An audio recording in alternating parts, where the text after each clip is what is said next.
Okay, so just gonna do a quick wash of the car. That way I can get some sweet panning shots of it for this video. Also got a little throwback shirt on to the SI days. I know it's a D-bag shirt, but you know what? I like it. I also got some muffs for my microphone holes in this camera, so hopefully the wind sound is heavily reduced and I'm not hurting anyone's ears, just like this guy. So yeah, so we're gonna get it cleaned up and then we'll get into why you shouldn't upgrade your ST or your vehicle in general.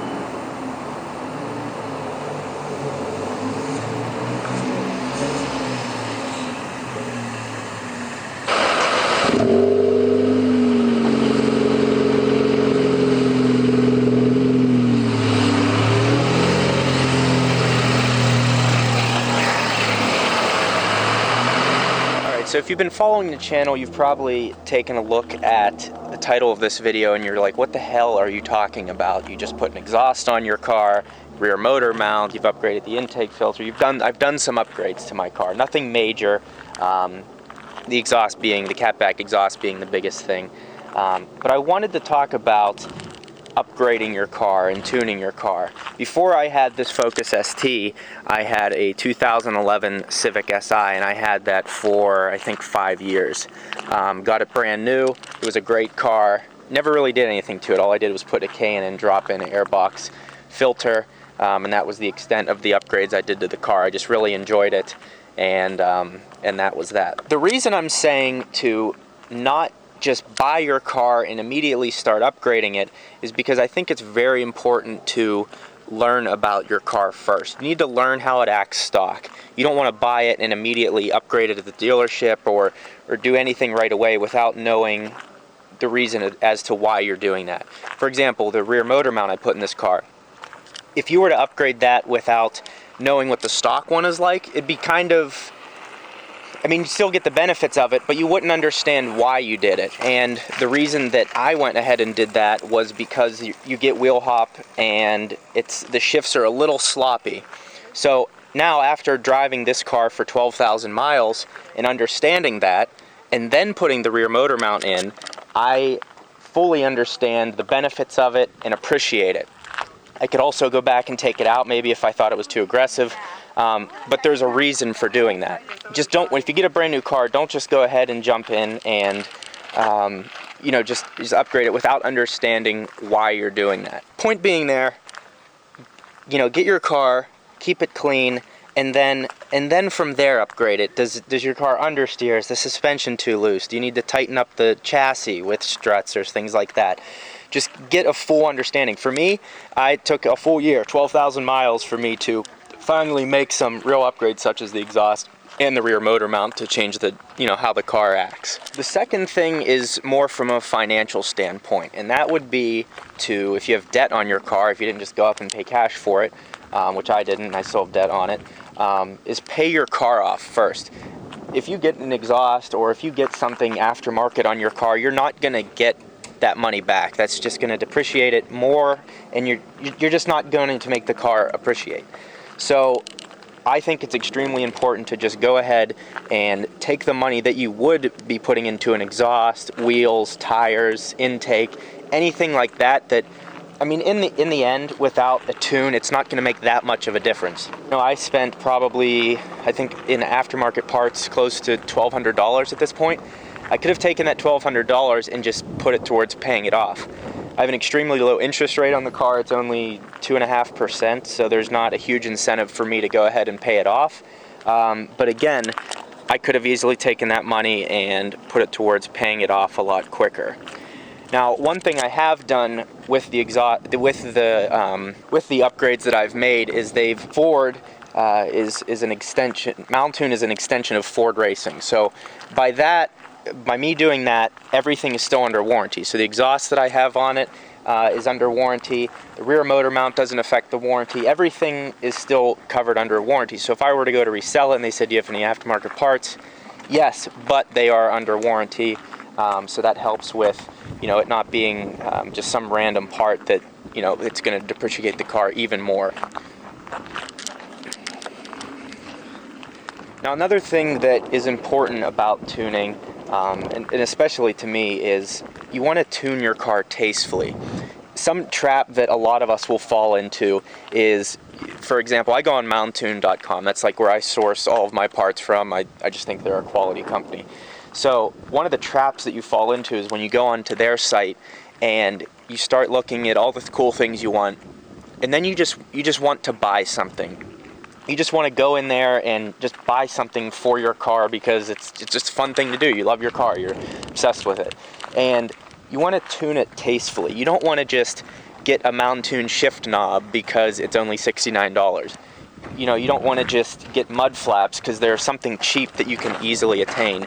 You want to save up and get something that is worth it to you. Like, I mean, I could have gotten who knows how many parts for the cost of the exhaust and rear motor mount, but instead what I did was I saved and I got something that I really wanted. So don't just go and get little junky things that you can throw on the interior of your car, you know, just because it's cheap. Actually get something that's going to make a difference and that you're really going to appreciate. Because if you get a bunch of $60, $70 parts, that's all going to add up to, you know, to something that maybe you could have gotten the full intake, or maybe you could have gotten exhaust or upgraded brakes or wheels or whatever you want to do. So I would say just don't start picking around on sites and get something cheap. Save for what you really want to get and something that's actually going to make a difference, and then go from there. I mean, some parts you are going to get, yeah, they're cheap if you have a bad shift knob or something like that, but just because it's a cheap part doesn't mean you should, you know, go ahead and just purchase it. It's like 55 degrees out here and I'm shivering like a little bitch.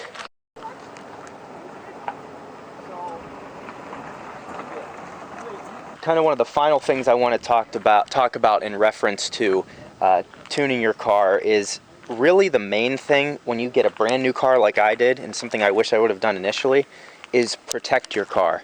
Out here in Phoenix, there's always like shit flying all over the interstates. 202, the 101, there's fucking shit everywhere. I've seen helmets, couches, chairs. I'm not kidding. Like, this stuff's all over the interstates. They clean them well, but it just falls off trucks. I wish I would have gotten a clear bra on the front of this car.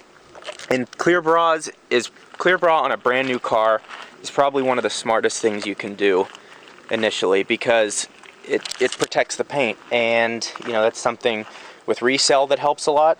And also, just as an enthusiast and someone that cleans their car a lot, it's just going to make life a lot easier to be able to wipe that off and protect your paint layer. So taking care of your car in that sense, you know, doing the proper oil changes, you know, anytime you're getting it serviced, it's always good, I think, to take it to the dealership. I mean, unless you're really good at doing it yourself, it doesn't cost that much, and in the lifetime of the car, you'll have no issues. If there is going to be an issue, they'll be able to let you know right away.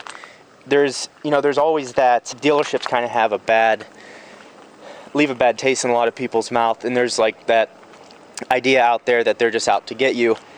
Really, the industry has changed a lot. Dealers can't do that anymore, otherwise they won't get the business. You're going to find a lot of those issues at smaller shops, unless you have relationships with someone and you know them, and you know that they'll do the right thing for you and your car. But you know, the dealerships have changed, and I've had no issues owning a Honda, and no issues so far with my Ford. A lot of times with a new car, you can also negotiate getting, you know, certain packages of oil changes, you know, with the initial price of the car. For me, I got 3 oil changes. I've heard some people been able to get up to 10. So it all depends on, you know, what the price point ends up being and all of that stuff. But again, just taking care of your car, keeping it clean, that's probably the best way you can spend your money on a brand new car such as mine. So those are kind of my reasons for saying don't tune your car. You know, I think I'm all for making it your own and everything, but the manufacturers do a great job engineering these. The testing they go through, so they're going to be extremely efficient, you're going to be under warranty, and it's still a fun car. If you have to buy a car and then immediately do something to it to make it better, you've probably got the wrong car. There's a car out there that's going to be suited out of the box just how you want it. For me, this car, if it was totally stock, I would be happy as well. I wanted to get a little louder exhaust, and I fixed the wheel hop issue, but it's not something that that I found to be a massive issue.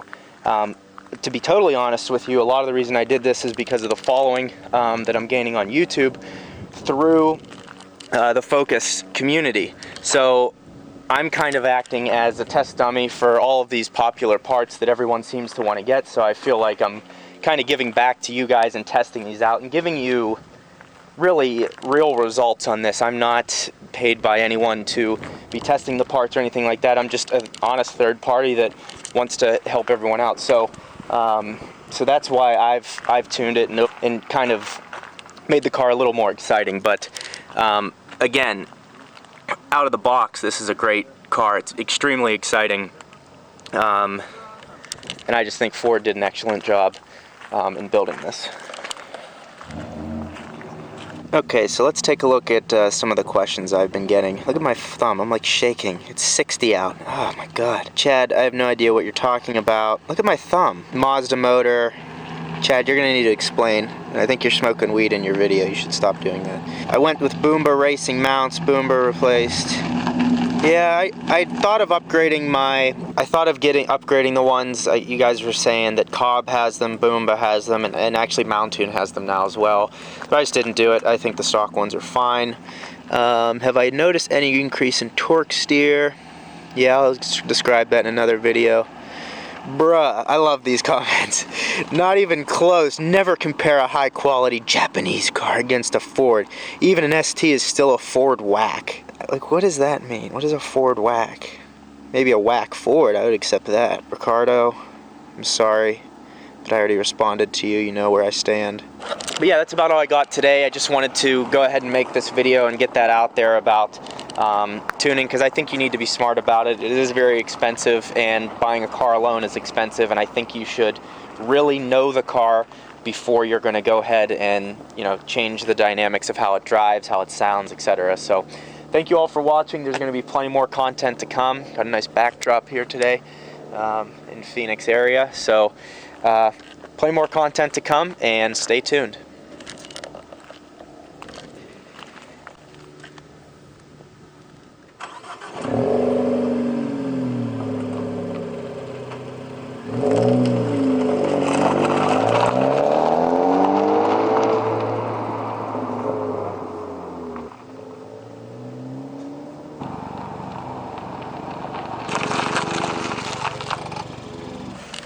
What if I just left the camera there?